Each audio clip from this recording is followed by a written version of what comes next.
Hi, my name is Heidi Dreyer. I am a second-year medical student at the Idaho College of Osteopathic Medicine, and you are listening to Do or Do Not. Today I'm excited to interview Dr. Ann Kozlowski, a diagnostic radiologist who works at Tulsa Radiology Associates, which is affiliated with St. John Medical Center in Tulsa, Arizona. Dr. Kozlowski went to medical school at the Oklahoma College of Osteopathic Medicine and has more than 20 years of experience in her field of radiology. Dr. Kozlowski will share with us her journey from a ballerina who danced in front of a camera to her current job as a physician who works behind the film. I would like to welcome you. I am so glad that we have you, Dr. Kozlowski, and thank you so much for agreeing to be on our podcast today. So just to start off, I want to know what your normal day looks like from the beginning to the end. Okay, first of all, thank you very much for inviting me to be on the podcast. It's really an honor and opportunity. I am a diagnostic radiologist with Tulsa Radiology Associates at Ascension St. John Medical Center in Tulsa, Oklahoma. We are a group of 22 radiologists, a multi-specialty group with fellowship-trained interventional radiologists who only perform interventional radiology, and we have fellowship-trained neuroradiologists, musculoskeletal radiologists, and breast imagers, and we have general radiologists like myself. We provide 24-hour coverage. A typical day for me would be covering in the radiology department of either the main hospital or one of our outlying hospitals. And I will be covering, interpreting plain radiographs, CT scans, MRI, ultrasound, nuclear medicine exams, screening mammograms, diagnostic mammograms, and performing fluoroscopy procedures. I will typically get up at 5 o'clock in the morning. My husband has breakfast for me, and he packs my lunch, and I'm off. Usually after work, I like to exercise. The medical center has a beautiful health club with a big warm water pool, and I dance in the water and take water aerobics, and I spend time every day on continuing medical education. Some of my rotations are at the breast center, and as a radiologist, one of the perks is also being able to sometimes read at home via teleradiology. I have a home office, and it's particularly nice during the pandemic. That sounds like you have such a great support system with your husband. He's fantastic. Yes. If it weren't for him, I would not be where I am today. That is for sure. That is so sweet. I love that. That's a really busy day. I want to backtrack a little bit and go into your previous career because you are now a very successful doctor, but previously you had a different career. Could you tell us a little bit about that? Yes. When I was 4 years old, I saw the New York City Ballet perform the Nutcracker. And that's the moment that I decided I wanted to be a professional ballet dancer. And I just focused my sights on that. I trained in New York City at the Joffrey Ballet School and attended the Professional Children's School near Lincoln Center. And my career as a professional ballet dancer began in high school when I was touring and performing with the Joffrey Ballet Concert Group, the Maryland Ballet, and the Metropolitan Opera Ballet, and then later went on to the Minnesota Ballet. One year, the Metropolitan Opera had a musician strike and the season was canceled. And that is when I was invited to come out to Tulsa, Oklahoma to dance with the Tulsa Ballet, which I thought I would do for a season and then return to New York. But I loved the Tulsa Ballet. I loved the directors and the repertoire. And beside, I met my husband, Elon Kozlowski. And we were married less than a year later, and I decided to stay in Tulsa. The story is that college was not on my radar, but my husband suggested I take telecourses at Tulsa Community College. This was pre-internet, but telecourses had the lectures on television. It was a very flexible program, and it enabled me to take college courses while touring with the ballet, while performing. And I loved it. It was enriching. I have intellectual curiosity. I am passionate about learning, and I really enjoyed it. So I took one course at a time. And then eventually, when I ran out of courses, I found an independent study program at the University of Oklahoma. It was an independent interdisciplinary program through the College of Liberal Studies, which enabled me to do it by correspondence. And it was a wonderful program, and I actually did very well in the program. So by the time I graduated, I was named Outstanding Senior. At the award ceremony, I was approached by a recruiter from Johns Hopkins Medical School, which was nice, but I thought that was completely unrealistic to go to medical school. By this time, our daughter Naomi was born, and we were planning on having more children. And I was transitioning from my performing career to teaching ballet. So at that point, I decided I would become a dance therapist. And I pursued a part-time master's of social work degree program with the idea of becoming a dance therapist, which I did. And I took on a job as director of social services at the Tulsa Retirement and Healthcare Center, where I provided dance therapy for dementia patients, basically geriatric patients. But I became very interested in the disease processes affecting the elderly, particularly the dementia patients. And I thought I would go back and study gerontology, but there was no program available.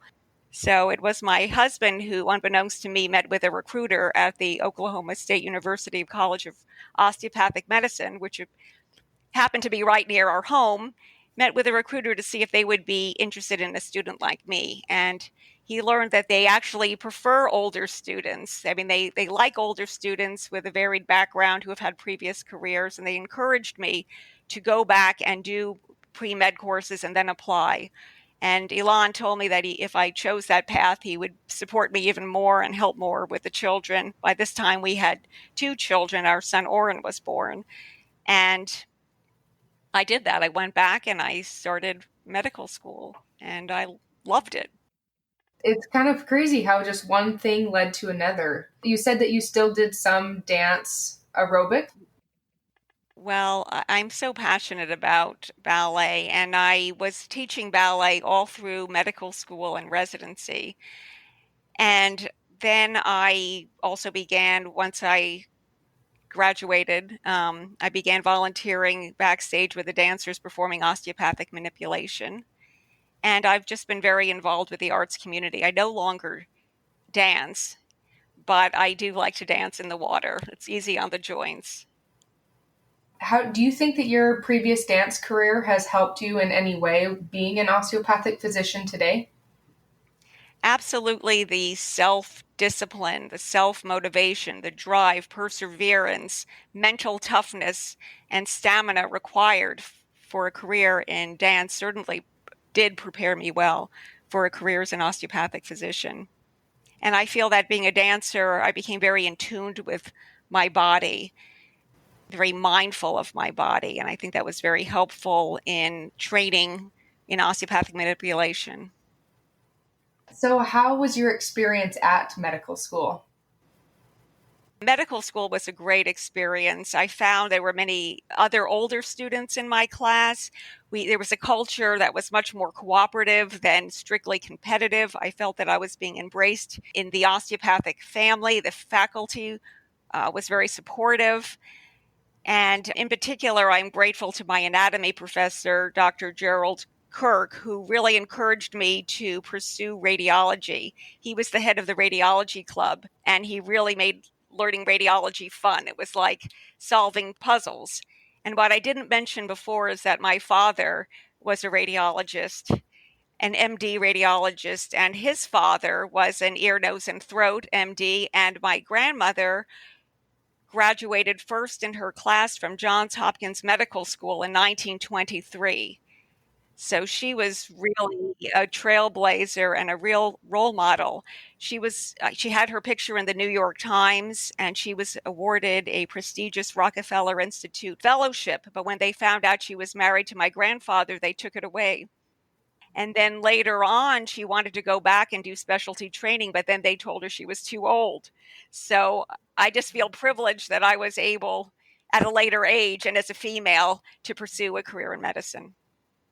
So, you said your dad was a physician. Was your mom also affiliated with healthcare? No, she wasn't, but she had studied ballet at Carnegie Hall, and that had always been her passion. So I think that's where that came from, too. Did you know that you wanted to do radiology? Well, initially I came in with the idea of going into geriatrics, having had the experience working with the elderly. And I also liked psychiatry. I won the psychiatry department award, but it was really the influence of my anatomy professor, Dr. Kirk, and also realizing how passionate my father was about the field of radiology, and he had seen so many fantastic changes throughout his career, new technologies coming. I mean, such a transformation, and he was so excited about it and enthusiastic and loved it. And I figured if he loved it so much that I would too, and I do. How was your application process into your radiology residency? In retrospect, I could have been a lot more strategic in those applications. I was so focused on radiology, which was extremely competitive. But right near my home, fortunately, there is the Oklahoma State University Medical Center, which is now the largest osteopathic teaching facility in the nation, and they have a radiology residency program. And so I really set my eyes on getting a spot in that program. And if I didn't, I'm not sure what I would have done because I didn't think it was in the best interest of my family to relocate. And I mean, we would have, but we really preferred to stay in Tulsa. And fortunately, I did get a spot there. Was that the only program you applied to? Now, I applied to other programs. At least at that time, programs tended to like to take their own students. But my first choice was to stay in Tulsa. What was your residency like? Oh, it was very challenging, but very rewarding. I think you get out of it what you put into it. I think it's very important to be proactive and take initiative to really get the training experience that you need. But I really want to reassure the residents out there that medicine is a lifelong endeavor, and there are wonderful continuing medical education programs, and that you will be studying your whole life. So if you don't feel that you get everything right away, you will be studying and growing and developing your skills your whole life. And I need to, just because of the fast pace in which radiology as a field is growing and developing. When I first went to practice, I was reading screen film mammograms, and then along came digital mammography, and now we have 3D tomosynthesis mammography. So there's constant training that goes on throughout your career. So, but it was very exciting, and I was selected as chief resident, so that was an honor. You still work at Tulsa, yeah? Well, what happened is later in residency, I met Nina Luxembourg, who is an MD radiologist, and she was working at St. John Medical Center in private practice with Tulsa Radiology Associates. She was a wonderful mentor to me, very generous with her time and expertise. And later in my residency, she told me there was a job opening with the group, and she encouraged me to apply. And I did apply, and I was granted an interview. But unfortunately, right before the interview, my father suddenly and unexpectedly passed away, and I had to postpone the interview to attend the funeral. But they were kind enough to wait for me to return from the funeral for the interview, and I was hired. And that was 15 years ago. I became the second female DO with the group. Do you have one moment from your residency that you would say is your proudest moment during your education as a DO? I'm so fortunate to have had many proud moments, one of which was when my father hooded me at graduation from medical school, and I realized I was a third generation physician. Another was being made chief resident, and then I received some other awards along the way. But I think my proudest moments were when I felt that I was making a positive contribution to patient care and making a positive difference in the lives of patients and their families. If you could go back and change your specialty, would you choose to do a different specialty, or would you continue or will still pursue radiology? I'm very pleased with my choice, and I am very grateful I've had the opportunity. Did you also have to take a loan? Well, I was very fortunate in not having to take out loans. For one thing, I had in-state tuition, and the tuition was less then than it is now. But I was also very fortunate to be the recipient of generous scholarships. I invested a lot of time in researching scholarships and grants from various foundations and organizations, and I applied to many of them. I wrote a lot of essays, but it paid off. And at least at that time, there were what I felt as many untapped resources, a lot of scholarship opportunities out there, particularly aimed at women and minorities wanting to continue their education. So I would encourage people to look at those resources. You said you met your husband while you were dancing. Is he also a dancer? He was a dancer. Yes, he was a dancer, and then he earned a business degree, and then he became an entrepreneur, and he's actually from Israel. First generation now American citizen, and he has lived the American dream, opening successful businesses in Tulsa, and he was also teaching ballet, and now he's retired and he's a playwright and writes screenplays, and I help him. How do you maintain your work-life balance? Time management is critical, and prioritizing your time. Of course, now for me, my life work balance is much easier because my kids are grown, they've moved away, and I've been in practicing radiology for a while.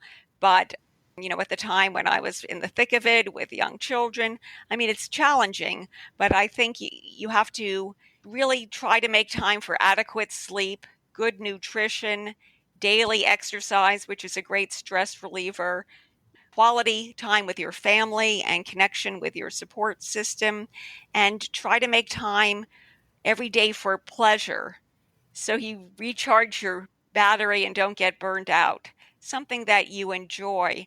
And I think laughter is important. My husband has a great sense of humor, and he makes me laugh and keep things into perspective. Do you use OMT in your daily life or ever in your practice? It is not part of my practice per se, but it does come in handy when doing procedures, but it's really not part of my radiology practice per se. But I do use it on helping with family members and friends. For students that are thinking about radiology, what do you recommend? If there is a radiology club in which you can get involved, if you can shadow, those are all wonderful ways of learning more about the field. Myself, I am involved with the Oklahoma Osteopathic Association mentorship program. So if you can find a mentor, that's also helpful, particularly one in radiology. I love that. I'd like to thank you for this opportunity, and I hope it's helpful to the listeners. I think it will definitely be helpful, and thank you so much for being here. We really enjoyed having you. This concludes our episode of Do or Do Not. Send all inquiries, comments, suggestions, and even let us know if there's someone you want us to interview to doordonotpodcast@gmail.com. Don't forget to like us on Facebook at Do or Do Not Podcast for updates. If you enjoyed our podcast, please share it with your classmates and administration. We have plenty of more interviews lined up, and we're excited to share them with you. This is Tian Yu Shea. Thank you guys so much for listening to Do or Do Not.